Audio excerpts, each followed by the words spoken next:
Hello everyone, welcome to my channel. আজকে আবার তোমাদের সামনে একটা ছোট্ট মিনি ব্লগ নিয়ে চলে এসেছি। তাড়াতাড়ি ঘুম থেকে উঠে বেডশিট চেঞ্জ করে নিলাম। এ দেখো, বেডশিট চেঞ্জ করে আমি ঝাপ করে ঘরটি ঝাড়টা দিয়ে তারপর চলে গেলাম নিজে রেডি হতে। এ দেখো, স্নান করে নিজে রেডি হয়ে যায়। তারপর আমি চলে যাচ্ছি সোজা ঠাকুর ঘরে। আগে গিয়ে ফুল তুলি আর কি। এই দেখো, আমাদের গাছে একটা কি সুন্দর ফুল ফুটেছে। তারপর ঝপ করে চলে যায় ঠাকুর ঘরে। দেখো, দিদি আগে থেকেই ঠাকুর ঘরে জোগাড় করছে আর কি।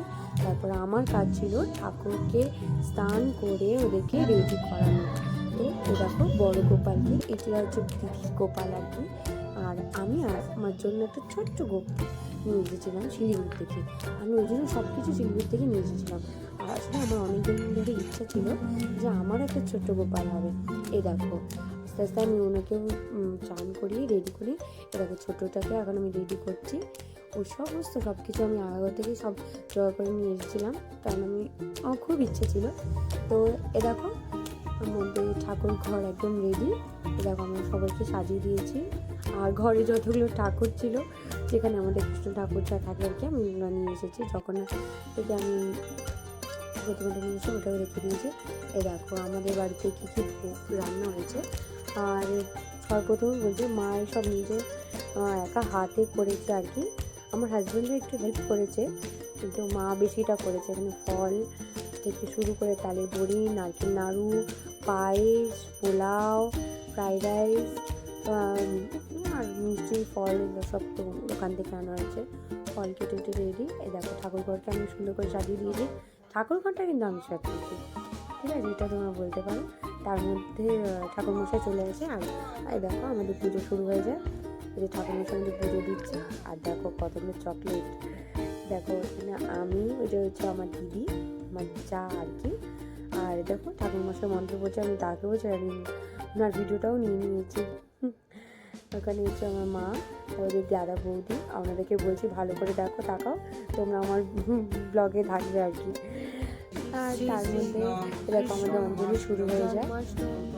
আর এখানে আমরা অঞ্জলি দিই। ঠাকুর মশাই বলছিলাম, আমি শুনতেই পাচ্ছিলাম, মাটা গুজে সব শুনতে হচ্ছিল।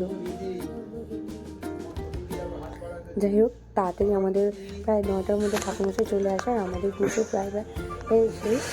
দেখো, আমি ঠাকুর ঘরে আবার যাই আর সমস্ত সব ভোগ টোগ সব তুলে নিয়ে যাই, কারণ সব এখন পুজো তো হয়ে গেছে। এ দেখো, ঠাকুর ঘরটিকে পরিষ্কার করে দিলাম আর তোমাদেরকে দেখিয়ে দিয়ে আরও সুন্দর করে। এই দেখো, আমি ঠাকুরকে তোলাচ্ছি।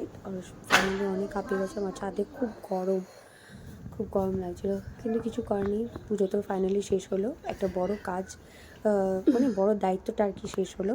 এখন যাই রান্নার দিকে। দেখো, রান্নার দিকে বাকি সব রান্না হয়েছে, কিন্তু ফ্রাইড রাইসটা বাকি ছিল। ফ্রাইড রাইসটা হয়ে যায়, তারপর দুপুরে লাঞ্চটা করে যাই একটু রেস্ট করে নিই, কারণ সকালে তাড়াতাড়ি উঠেছিলাম, টায়ার্ড হয়ে যায়। তারপর আমার একটা দিদির ফোন আসে, ওদের বাড়িতে পুজো আর কি, তো তাড়াতাড়ি রেডি হয়। এ দেখো, মিনিটের মধ্যে রেডি হয়নি, রেডি হতে টাইম লেগেছিলো আর কি। তারপর ঘুরতে পারে 7:30, তারপর আমার বেরিয়েছে প্রসাদ খেতে। এ দেখো, এটা হচ্ছে আমাদের সেই দিদির ঠাকুর ঘর, খুবই সুন্দর। আর তার মধ্যে আমরা ওদের বাড়িতে চলে যাই। ওখানে গিয়ে আমরা প্রসাদ খাই, মানে গল্প করি। তারপর আবার বাড়ি ফিরি। এ দেখো, আবার ছোট্ট একটা ভিডিও করে নিলাম, কারণ তাদের ঠাকুর ঘরটা দেখতে খুবই সুন্দর। তারপর আমি আমার হাজব্যান্ড আবার চলে যাই বাড়ির দিকে আর কি। হয়তো যেতে হবে, টাটা বাই বাই করে ওনাদেরকে। তো আমরা চললাম বাড়ি। আর পেটটা পুরো ভরে গেছিলো, ওখানে আমি একটু লুচি খিচুড়ি খেয়েছি। বাড়িতে গিয়ে আর কিছু খেতে পারিনি বাবা। বাড়িতে যেতে 10টা বেজে গেছিলো। গিয়ে ড্রেস চেঞ্জ করে সবাই ওদেরকে খাওয়ার টাওয়ার দিতে টাইম হয়ে গেছিলো। এখন বাজে ঘড়িতে 12টা, কিন্তু 12টার সময় ঘুমাইনি। এই পর্যন্ত আমার দিনটা শেষ হয়নি। দিনটা শেষ হতে অনেকক্ষণ, প্রায়